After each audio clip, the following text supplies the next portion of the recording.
Now at 6, police in Joplin investigate the deaths of 2 people found unresponsive in a home. Plus, the suspect in a Pittsburgh hit and run is charged. And with a week until Election Day, Oklahoma election offices are preparing for early voting to open tomorrow. The 4 states' most watched news starts now. Police are investigating after a man and woman are found dead in a Joplin home. This is KOAM News at 6. I'm Dow Quick. Officers responded to the home on the 2200 block of Annie Baxter shortly after 9:20 last night. Overnight, the house and the alley and road near the home were sealed off with crime scene tape. Inside, they found the bodies of a man and woman. A 9-year-old boy was also at the home. Authorities say he is safe. Witnesses tell the JPD they heard gunfire just before authorities arrived. You can follow this story on our website at KOAMnewsnow.com.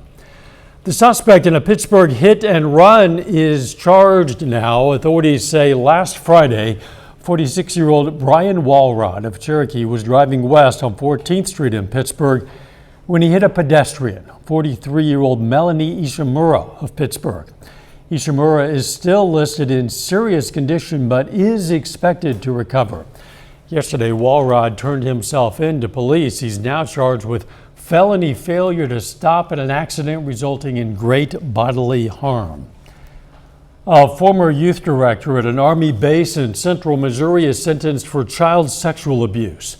Authorities say 43-year-old David McKay of Waynesville, Missouri, sexually abused 4 children while serving as the youth ministry director at Fort Leonard Wood. McKay pleaded guilty to 1 count of transporting a minor to engage in criminal sexual activity and 4 counts of sexually abusing a minor. He's sentenced to 30 years in federal prison without parole. A shooting at a Halloween party in Kansas City last night left at least 1 person dead and up to 6 others injured. According to police, between 70 and 100 high school-age students were gathered at the home where it happened. A group of uninvited guests were asked to leave and someone in the group started shooting, they say. The injured victims include at least 2 who were listed in critical condition. Yeah, it's disturbing. Like I said, it's unacceptable. The number of people that are out here with guns, and regardless of what the situation is, we need to figure out how to manage our anger. And shooting people, taking the lives of people is not the answer. And I mean, it's just ridiculous. We have to figure out how to resolve conflict in a peaceful way. This afternoon, a person of interest was taken into custody. Let's check in with Doug now for a first look at the weather. Well, it definitely turned out to be another great day for us today. Upper 70s for afternoon highs, which is great. Of course, we're dropping back now. The sun is setting. We're sitting upper 60s on the Missouri side, and then you get into lower 70s, Kansas, and also into Oklahoma. But clear skies. We're going to see clear skies throughout the overnight hours tonight. Now, we are tracking this storm system. Still a couple days away, but that's going to give us strong, possibly some severe storms later on in the week. Through the evening hours, we're going to drop back into the 60s, 50s, eventually down to about 52 degrees later on tonight. The next couple days, the winds start to pick up. We're dry until Friday. Those thunderstorms late Friday do have strong to severe potential. So, of course, we're going to talk about that coming up here in just a bit. The Missouri Department of Health and Senior Services is investigating whether a Joplin hospital violated federal health care rules when denying a woman an emergency abortion. Melissa Farmer first told KOAM about her water breaking when 18 weeks pregnant and going to Freeman Health System. Tests showed that she had lost all her amniotic fluid and that the fetus was not expected to survive. There was still a heartbeat and her condition wasn't considered life-threatening. Farmer said doctors told her they couldn't terminate the pregnancy because of Missouri's heartbeat law. She eventually went to Illinois to get an abortion. The Missouri Health Department investigation centers on a federal law requiring a determination whether a person seeking treatment is in labor or whether they face an emergency health situation or one that could develop into an emergency and to provide treatment. Early voting starts tomorrow in Oklahoma. The state election board tells reporter Felice Romero They've already received almost 50,000 ballots so far.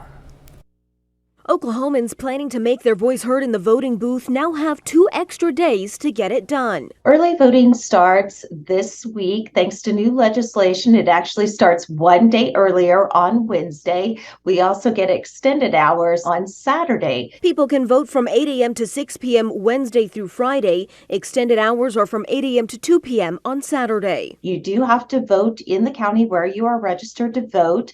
Most counties have at least one early voting location.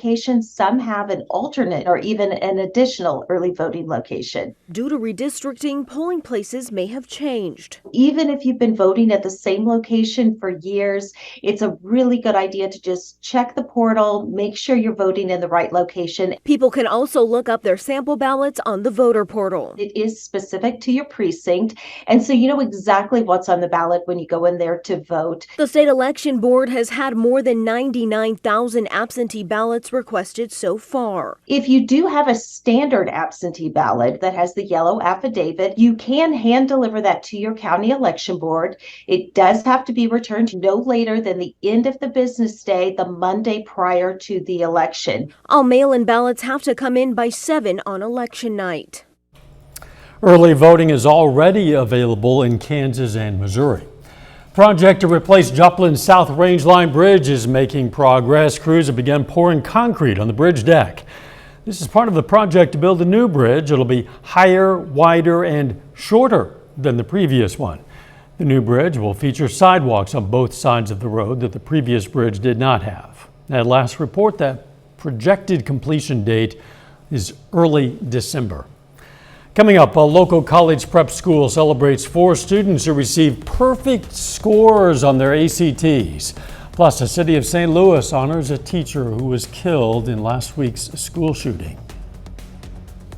4 Southwest Missouri students are celebrating perfect ACT test results tonight. Thomas Jefferson Independent Day School seniors Phoenix Wade, Samantha Seto, Nat Curtis, and junior Emily Rowe all received a 36 on that test. One of the high-achieving students told us about her feelings when she found out. Because I didn't expect it at all, to be honest, because I actually walked out of the test thinking I completely bombed the science section, and so I went home and even my parents will be like, oh yeah, I was an absolute mess after taking the test. So it was totally unexpected finding out the score. I found that in the middle of my Chinese class, actually. We're always so excited for the successes of our students, and it is important to remember that the ACT is not an intelligence test by any means, but high scores on it can indicate a high level of readiness for college and represent the outcome of a strong academic program. Fewer than 0.5% of students who've taken the test this year have achieved that perfect score. 1 week ago, a shooter opened fire inside Central Visual and Performing Arts High School in St. Louis, killing a teacher and student. Yesterday, that teacher, Jean Kusko, was laid to rest. Reporter Laura Barkweski shows us the loving tribute. All of her life, she wanted to be an educator, and she did so well. But she had to learn first before she could teach, and then go out and love. The community packed the pews at the Cathedral Basilica of St. Louis to honor the life of teacher, wife, mom, and grandma Jean Kuchka. Mom believed every child is a unique human being and deserves a chance to learn. After teaching for 18 years at 7 Holy Founders, she spent the past 20 years at St. Louis Public School District. Though the spark that led her there wasn't gone, Mom was looking forward to retiring soon. Kuchka's son Steve says she was a very accomplished teacher and athlete. Jean won the national championship in field hockey at Southwest Missouri State, and on the 30th anniversary of their title, she and her teammates were inducted into the Missouri Sports Hall of Fame. Most recently, though, she received a national award at Central Visual and Performing Arts High School, recognizing the school for being one of America's healthiest. He says she cared about everyone in her life so deeply. As dedicated as anyone you'd ever meet, Jean was incredibly active with the Juvenile Diabetes Research Foundation, as her son Joe was diagnosed with type 1 diabetes at the age of 10. The legacy she leaves behind will live on through her family and hundreds of students she taught over the years. Mrs. K knew the way. She taught the truth, and she wanted to prepare people for life. A little later, the Galena Bulldogs look to claim a regional championship this week. We'll hear from the team.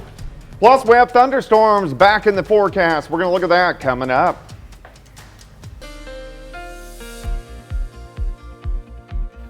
Well, it definitely turned out to be another great day for us today. Upper 70s, plenty of sunshine outside. Still looks pretty good. Of course, the sun is setting. This is a live shot of Lander Chevrolet Cadillac at Joplin. Of course, this is on the southeast side of the city. So we're looking at I-44 east and westbound traffic. Clear skies, roads are dry. That's what we're going to see as we go through the evening hours. All right, temperatures, most of us upper 60s to lower 70s right now. We're dropping back just due to, of course, the sun is setting.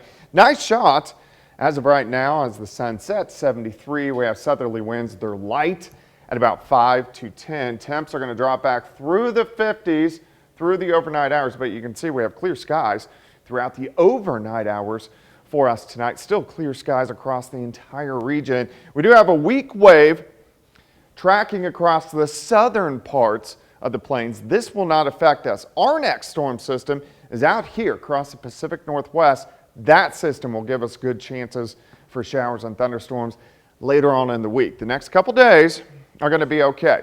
All right, let's step through the next 24 hours. By midnight, mid to upper 50s to near 60 degrees, we're clear. As we go into the morning hours, we drop back low to mid 50s for overnight lows, and then a quick warm up. We are going to get some mid and upper level clouds trying to push through as we go into the morning hours, but upper 60s to near 70 by the noon hour, and then most of us again mid to upper 70s. Case in point, 77 in Nevada. Pierce City at about 73 for a high, Neosho 74, 75 in Miami, Parsons, Independence, Fredonia, Chanute, Iola, all a little bit higher into the upper 70s as we go into the afternoon. So here's your day planner, 54 in the morning, 69 by noon, 72 by 5. High temp getting up there at 76 degrees. All right, let's look at these thunderstorm chances. So let's go into Thursday. Showers, thunderstorms out across central Kansas. Some of those could be strong to severe, but they'll stay out west on Thursday. Thursday night into Friday morning, we may get some leftover scattered thunderstorms due to the ones out west. As we get into the afternoon, here comes the cold front. Showers and thunderstorms get going along the front, so this is going to be early afternoon and then start to march east. Once we get into the evening, of course, Friday night, high school football playoffs going on across the region. As of right now, it looks like those storms should be into the region by 5, 6, 7 o'clock. Heavy amounts of rain. Some of these storms could be strong, maybe low-grade severe. All the heaviest storms out of here by early Saturday morning, but we're still going to have some showers left around Saturday morning, and then Saturday afternoon looks okay. Also some heavy amounts of rain. This is something we need again because we have the drought. A lot of areas could pick up 1 upwards to 3 inches of rain with that storm system as we head toward the weekend. 76 tomorrow, 79 Thursday. Thunderstorms Friday afternoon, evening, and night into Saturday morning. Saturday cooler. The afternoon we are going to get some sunshine. Clocks drop back Saturday night, 74 on Sunday. And then looking pretty good through a good chunk of next week. Some thunderstorm chances next Thursday. Well, we could use some more rain. Let's hope we get plenty of it. We should get quite a bit this weekend. Thanks, Doug. Hey, if you're ever on the go and you want to still be able to watch our newscast live, it's really simple. All you have to do is download the KOAM Plus app. It's available free of charge. Apple, Google Play stores, Roku, and Amazon Fire TV. Just search for KOAM Plus. Still ahead, the Missouri Southern women start the season ranked in the top 25 for the first time in nearly 30 years. And the Galena Bulldogs aim for a regional championship against CNC rival Columbus. Jacob Leonard has that and more up next.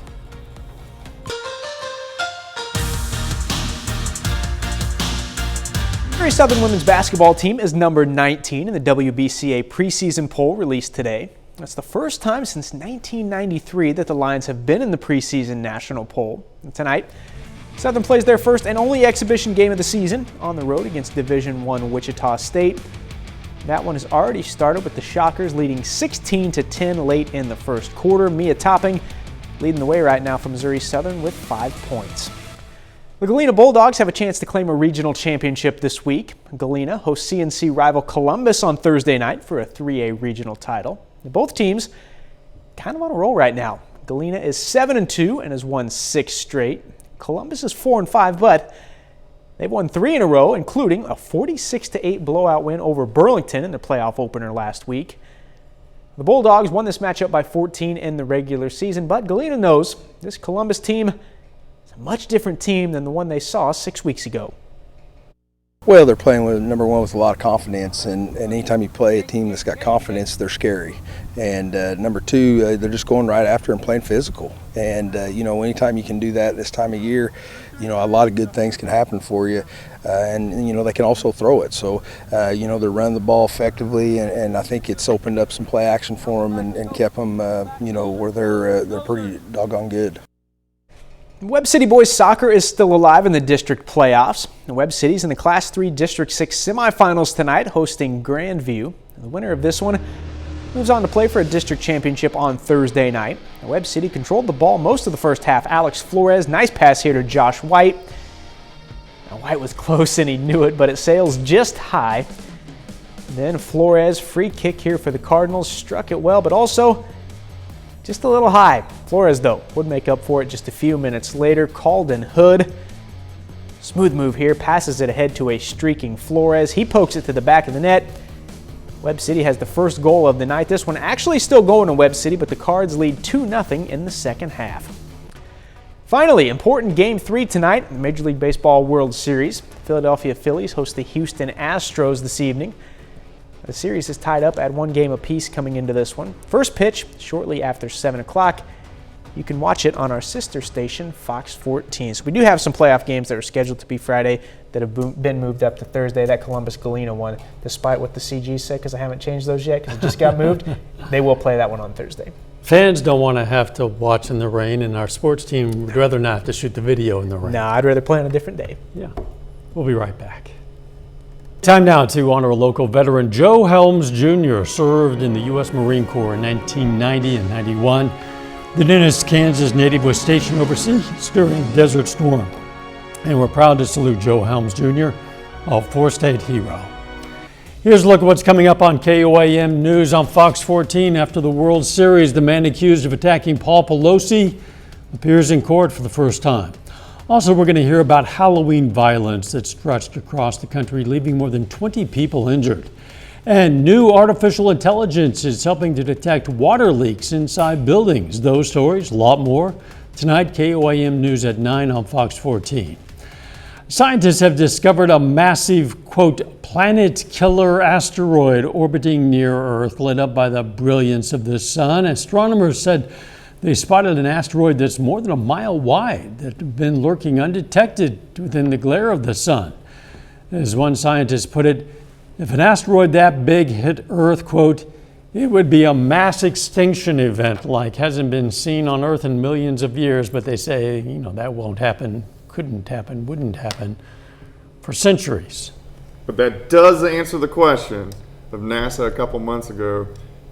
Oh yeah, trying they sent to out maneuver an asteroid. So you think they were just preparing just in case? Did they want to tell anybody? Yeah, I don't know. Interesting. All right, you've been keeping your eyes on the sky. What are you seeing? Yeah, it looks pretty good. The next couple days, upper 70s, a few more clouds, but rain moving in late Friday. Final sports notes. Like I said, we do have some Friday night playoff games that have been moved. Columbus, Colgan, Miami, Afton, all those games have been moved to Thursday. We'll keep you updated on our website. Good. See you right back here at 10. Let's make it a great evening.